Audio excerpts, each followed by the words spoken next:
khulai hian nula pakhat thi kalin ani hi aman mo hle a chutia kongkal chu putar pakhat nen hi intokin chu putar chuan thlai ra le engamo kengin ani po chu man mo takin akal ve a chutiang kongkal chu in tai pal hlawin chu putar chuan athil kan chu khulai ya chuan a thlau pal ta hlau mai chutian thlauta chu putar chuan poyeti hle a chu nula po chu rom boy som watin e kapu ka ti pal lutuk khongai takin min thiam ro ka man mo lutuka ka ti pal lutuka nia a hantia chu putar chuan ama hriat tok lakhian ka fa patana ka lei ve liau le wasin le ti in a ui mel le a athil thlautak te chu han enin artui te chu a ke nei noya chu ti lai chuan chu nula chu ron tong chuakin kapu ka ti pal tuk lo ka ro artui chu ka lei le mai don nia antia chu putar chu an kai tho ngala chu putar chuan han chang ve ngalin e mami ngai love ka fa patana kan lei ve nia ka ui ve do lo mole ifel le mai inula e anti chun zom hal zata chu nula chuan kapu khang te kha chu ka choi frame hi lo nia ke ma thiam lo ni ka man mo lu tuka office lai ka hlau bok sia chu wangin ka ron supal ta che ni kha choi ti pon ka choi fre lova tin wale le ro min ti pon ka le frame hi lo nia han ti chun zom le a chu putar chuan thileng po hi kan chunga hin a thleng vek theya chumini wang chuanin tuna iron che dan po kha iti palania tin i thiam lo vek ani lova ke pon thiam lo na ka nei ve tho nia ka ming chu je ka ni e ti pain in che bai tum hian akutan ban phaya chu nula po chuan ka ming chu mere ni e tin an han in che baya chu tia an in che bai zo nu chuanin long thu te in hril dunin an kalta a company office chunga chuanin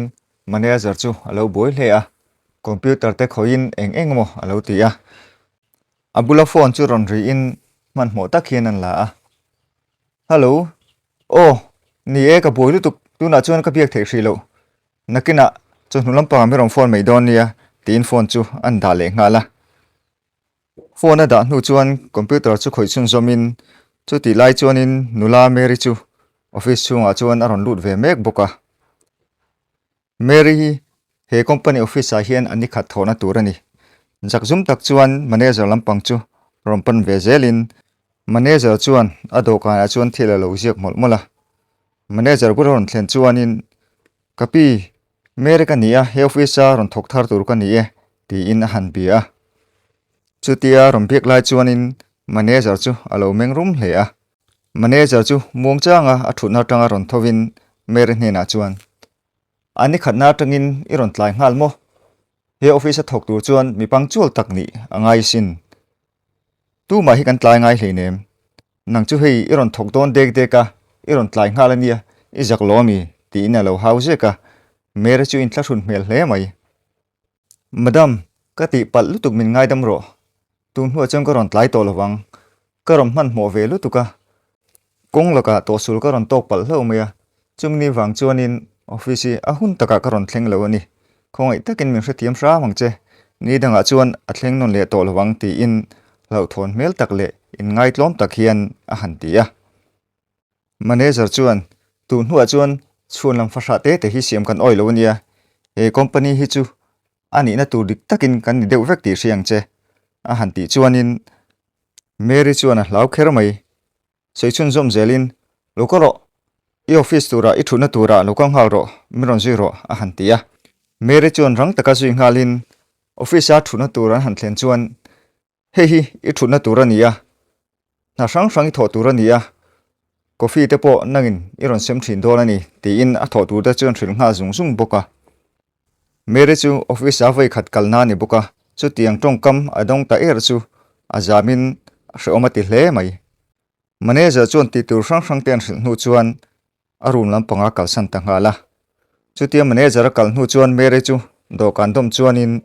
ain ngai tu na sa hle a ti tur sang sang te manager en hril awang chuanin chunga ti tur chuan in bo sai chho ve ta ni chu ti lai chuan office te ba chuanin putar je ka chu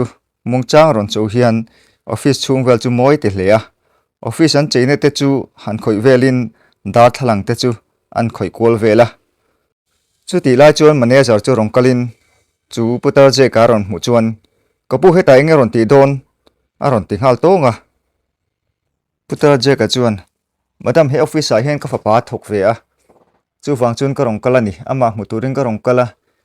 a thai du zong le thei du zong te ka rong kan sakani ti in a han soya manager chuan oi lo hle mai he office thil zo na mun tur ani lawa chu wangin khongai takin min chu san ro ga ta ko ma in min kal san ro han te ji rama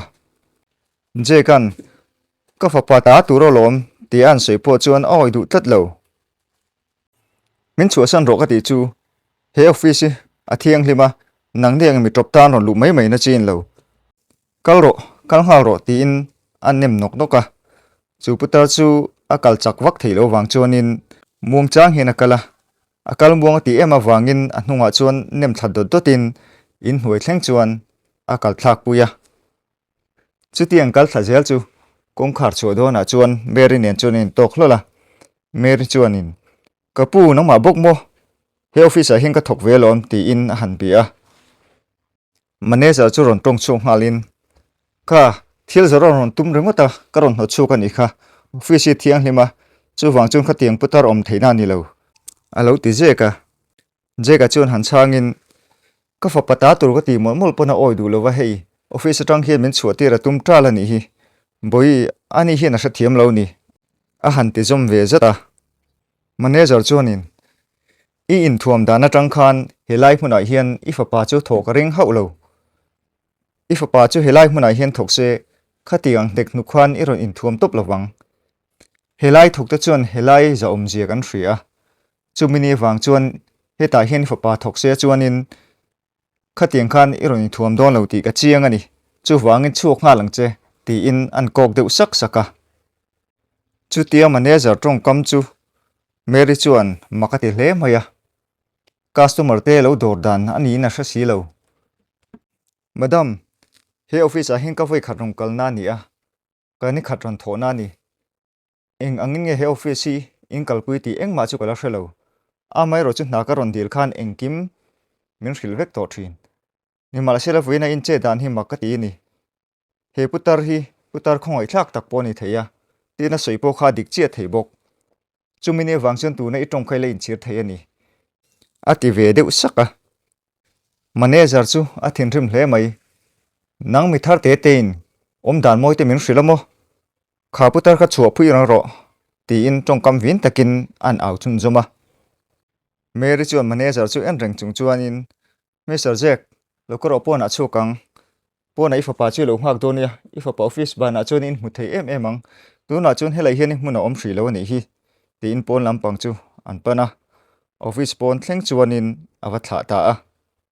chutian kalta chu manager po chuan hrep tak cheu chuan ti in chung lampang chu apan chho ve ta company holder niki chu office dokana chuan through in alo boi hle a unofficial engemaw chu lo khoi meka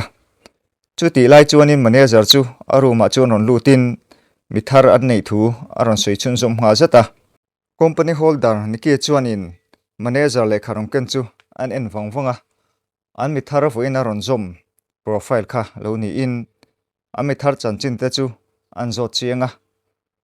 chuti company holder in an zo ta ka chuan manager chuan changwatin officer on tlai thu te tin chu ba ka mi top tak mai atam pui thu te an thil nga zunga niki chuan ani tak chu ma se mi hian har sana kan nei thei thawa mi har sana su kyang thei tu ni hi lu dewania tuna mi tharon tlai na chan te po kha ilo zo chiang shrim shrim em ti in an zo chun zum hal zata manager chuan zo chiang chung lo ma se la ni khatna tang ron tlai kha ti ma ngai dan ni lo ve shrim shrim a kalo hawani an ti a niki chuanin ani tak chu o ni tak chu ole voina na tha tak kan tho thei nge ka be se nia ti nai tha le ta a atu ka lo nia meri po chun office lai lau le a kholai a chun motor chu lo ngakin alo ding wangwanga chu ti lai chu manager motor chu a mu fu hlau maya manager po chu ron mu in chu tian staff chu aron ko ve ngal maya ambula chu rong kwalin aron ding nga la rang taka kara tanga ron chu ngalin Mary hne na chuan Miss Mer nimina min ti dan kha ka zak hle mai manager bek dan tur pon lo mi mit muwa manager ber min ti thang tlom hle mai ba ka mi thare ni ya manager lo po alo thok ma sa te po i za viau tur ani chu wangin om dan moi i zir ve deuh hlek chu ngai ni an ti nga la Mary chuan manager chu ma phur turin ron ding mo tia chu ti ron hau ta chu a ham hai le zoka ni ma sela in sum zo big lovin madam nia he company a chuan mi thar chu kan me umei ma se kan company office a hian min dor tu chu lo po mi tu ma rong kal thelo mi sang rong kal thelo mi an ti let ve saka manager chuan sang zui le ngalin he company a hian mi sang sanga min dor tu rong kal thina amar chu kan boi lai te he tiang lai hi chuanin biak om chin lo te kan thra tur ani kha putar mai kha he lai hmuna apa om lo hrimang apa chu om se chuan kan hriang ke ni pon tin kha hmuna khanin thilim pe khun pon ni lo re a han ti chun zom ve ngal zata chu ta Mary chu in ngai to fimin in su ma tha jok ti a ra chuak thuaya e khai madam ka thiam lo liu ani min ngai dam ram ro dar chin a khen an tia manager chuanin tu hnuah chuan ka thui ngai chang to don nia an tia chu mi zo chuanin kar chunga chuan alu san le ta maya chu tia manager kar chunga lu chuan an thopi te han phur lo em chu ni na hrelowa pona chuan chuak le in lukaro an hnunga khan ron chuang ro tin an soma chu tian som ta ka chuanin Mary po chuan kar hnu lampang chu hongin office lampang chu an panta a chu mini chuan putar je ka po chuan afa pathil tur chu rongkeng le in afa pa chu an office a ngei pek le tum tata nima sela chunga lut mai lo chuan apona chuan a thu wanga chu ti lai chuan Miss Mary po pona ron chuakin je ka chuan a lo aw wata Mary chuan bevatin e ka pu i rong kal le ni mo a chunga ron lut ngam lo mi an lo hau le che i hlawa ni mo an ti nga zunga je ka chuan lo changin ama ro chu chhan dan chu arin lo lampang de ni Miss Mer nimina ka thlawangi hauna sa hle maya he office mi thar ini ti po ka hria chu ti chung chuan manager po za zo lovin ka thlawangi hawa i chunga kalom tak zet ani ke ni ang putar thlawang mai hawin manager hau po huamin khatikhan i oma chu wang chuanin ka chungai thatna hi engtina moa rulve che ka du tlatani a hantia e khai Mr Jack ka chhan nangam thelo chia mi hre thiam jok ro mi thar ka lel ni wangin ka hnial nangam lova tin in chung lampanga po khanin i chung te i fa pa nge chu om lo po ka fin fia sak ngam lo chia mi hre thiam ram don nia Mary chuan an tia Jack chuanin ka chungai thalu tukania chu wangin he ka thil pek tur chei khongai ta ke min pom sak do nia ti in Mary ko ta chuanin thi an pe a Mary po chuan chu putar je ka thi pek chu an en deuh wanga Mary chu ron tong chuakin Mr Jack i chunga ka van lom tak em he tiang thil pek hi kala dong ngai lo renga ka don voi khatna ni a hlu ko ti hle mai ka hrangreng tong che an ti zuya chu ta thi chu han or chun som ngalin a moi ka ti hle mai hei in me po ka in me hle mai a han tia chu ta Jack chuan in me lu tu kan ni i moi lu tu biak luk che ka duwa en ti ga nge hunin ne yang o an ti chun som hala nakina ka hun ol dewa solai pia pa ka son karong kal donia ti in Mary chuan an fil ngala Jack bok chuan ani le heta hian ka fa pathil tura karong ken hi ka da anga solai son ka lo ngak meng chu o ti in in thaliam ta a Mary chuanin Jack ka kaliam chu a thlirenga chu ti lai chuanin company nei tu rong kalin heta ingei ti in an zota Mary chuanin sir nimina tangkhan kan office a hian putar pakhat rong kalin ka fa pa ka hmudua he thil hi pe ka du an tia helai thil hi voina po rong keng le kan lo biamole ti in za takin alo bia a company nei tu je ka chuanin bom chunga ka chu an la chuaka he chu ka pa ka tani hi ati chuak hlola Mary hiền à chuan tu nak hiền khơi nghe kaltak tí nan zot ngal zot à Mary chuan in số lại số là kal lok dona lo kal le thua yang tí na lo changa niki chuan in apa thil da chu an en pa in ka thil du zong le rong keng ani hi ka pa ba kan lo shrim shrimang alo kal le huna in ron lu tia don ya tí na kal san ta ngala pa ka chuan in putar je ka chuan Mary chu alo ngak renga angai tu na thui hle mai afa pa te company thok te mi zia an in ang lo lutuk chu makbo tia an company hian mason ain mason lo lampang an panti a chok ta zelani chutia in ngai tu lai chuan in Mary chu rongkal na in Merin mu chu alo lom hle a ei local thelo lokoro heta hen lo thuro ti pa in alo ni sanga abula chuan Mary chu thu fel ngalin Mary chuan in Mr. Jack thil ka zo lok du che company nei tu Mr. Nikia pa in mi alem tin an zota Mr. Jack chuan in Miss Mer mun devin lo ngai tharo chumi ka thul du wang ta chuan in mu du na ka som che a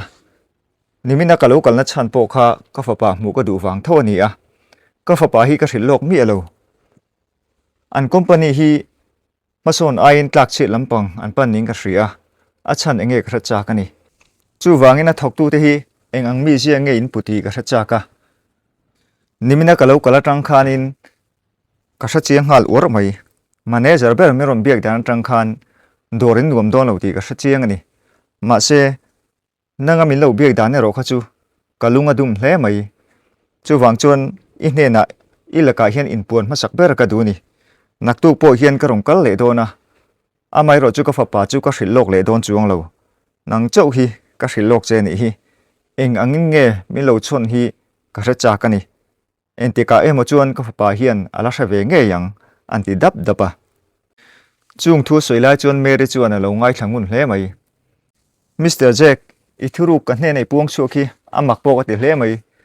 putar sa thle khai ni kha ka ring lo hrim hrim a ba ka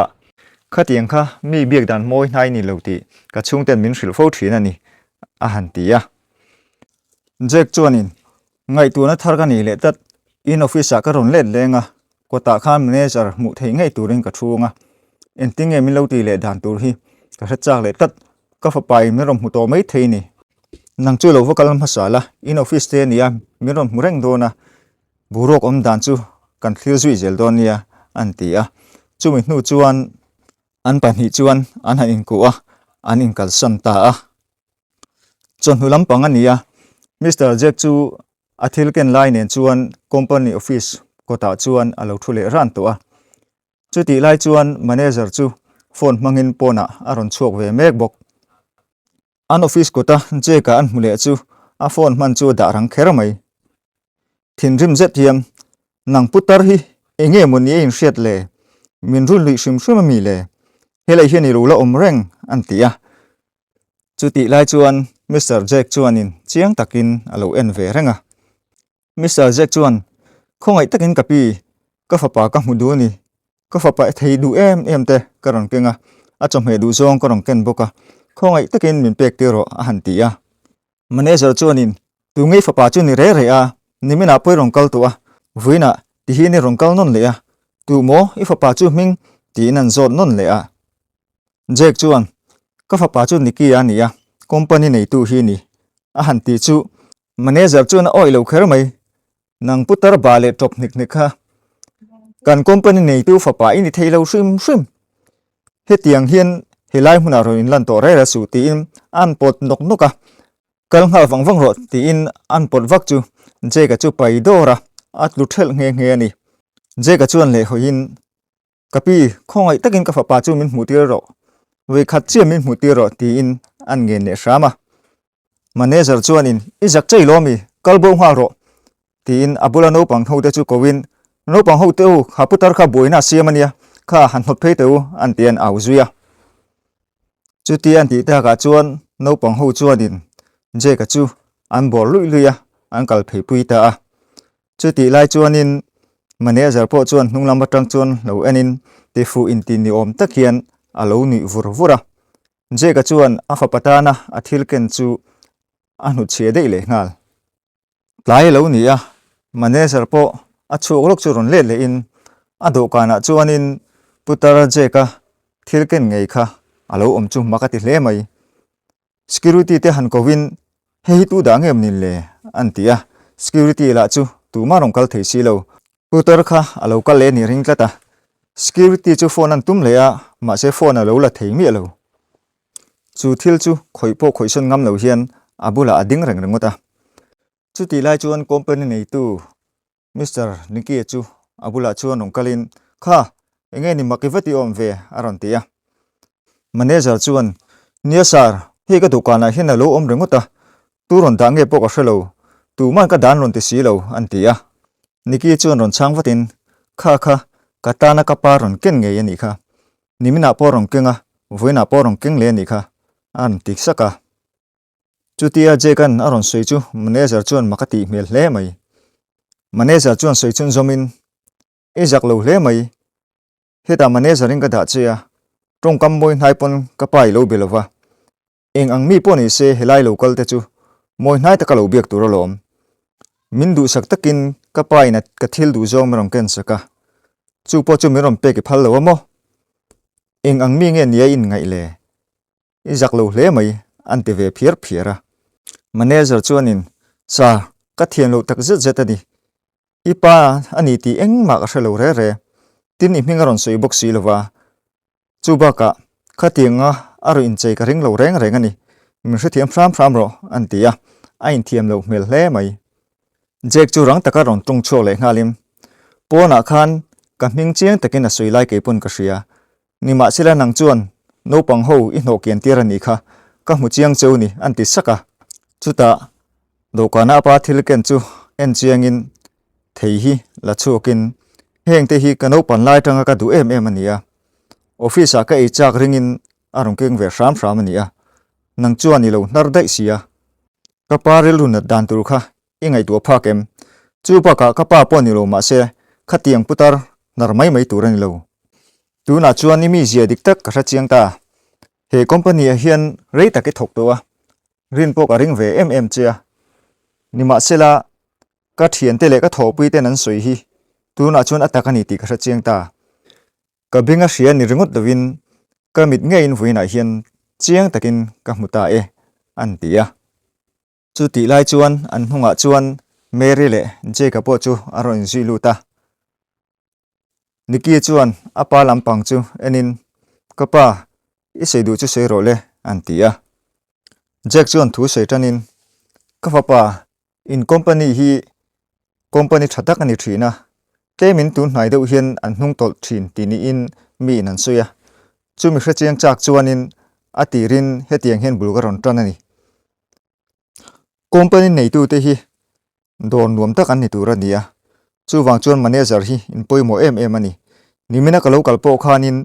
engtiang angin nge min biak hriat ka duwa an ti lai chuanin manager chu alo ding zum zu ya thate te mi lo biak ka ring ve a nima sela kha tiang zong khan thila lo thleng de ta si nima sela ka lom na em pakhat chu helai nula Mary hianin mi lo puina sa em a ani hian ka thlawang lo hau na sa ni ani hi he company a thok tu tharani ti ni chin deuh lo khan ka hre ve chi a ani hi omlo ta se engtiang angin nge ani khan min khoyang ti po ka soi thiam lo ani ngei chen ni ma se karin aiden lo rap thlak le mai anti zuya chuti lai chuanin manager chu lo tong ve tumin company nei tu chuan tong lo turin a kuthian an lo phar khuma Niki chuan atok to soi thui vak bongai lo engkim ka hre to chu ni mai nang tuna tang chuanin he na tang hini lo chol ve to mai don em ni ang anti chu manager chu a trapur mai company nei tu Niki chuan soi chun zomin idu chuan tuna hini ho ngal theng ti in onel omlo takhian an soi chun zoma manager chuan lungai takin company chu suasanin hunrei tak alo tho ve to na chu ngai hle ma sela anu chon ngai ta si hre tak chung sin an hoile le a chuti lai chuanin Jack Niki le Mary te chuanin an lo thlia zui ve renga office chunga chuan Jack ate pa fa chu ti in Jack a chuan fa pan he na chuan ka fa pa voina kong khata maso na tur kan hua kong dang kan zong lenga chu ti chuan he company hian ma son em ang a han tia niki chuan apa chu han enin kapa karin lo lam dein mai ron la voina a ma ka lo hriat lok to chu atak nge in ani nge ti ka mu chuka I chunga kalom em ani ti in lom thu an thin ngal boka an pa fa chuan an kut chu a in von sak vongvonga tuna chuanin malam panin kankal zelang ti in in ku ngal vongvonga niki chuanin Mary chu manager room a lupuin Mary mithare nia nima sela kata ni hluini voina hian company tan thil hlu taketi ni chu wangin he manager na roki nanglo chu thok tu turan omlo hilai mun hi I room anianga he company tan hian thei to min chuapi ngai ka be sei tatani a han tia chu thu Mary nan ria chu alom kher mai makati boxi ni khat chung leka a kai san chak je chu makati hle ani company nei tu ni ki kut chu han vuanin an che bai nok noka sar ichunga ka van lom takem kha ka thil ti kha a ho tham le a ni ma sela nang chuan min choi sang hle mai pathian in mal somin ompui mol chero se ti in lom thu a hril ngal mul mola chuti chuan Mary po chuan manager na chu a thok ve don ta a ho ve le chuan biak in a kalin pathian hena lom tu soin a tong traya angil nei na le a zang ina chuanin a choi sang ta ni ole khati jong kha karon ti chhole theite chu alo ni le ta in zawa in hun man nuam le vek ule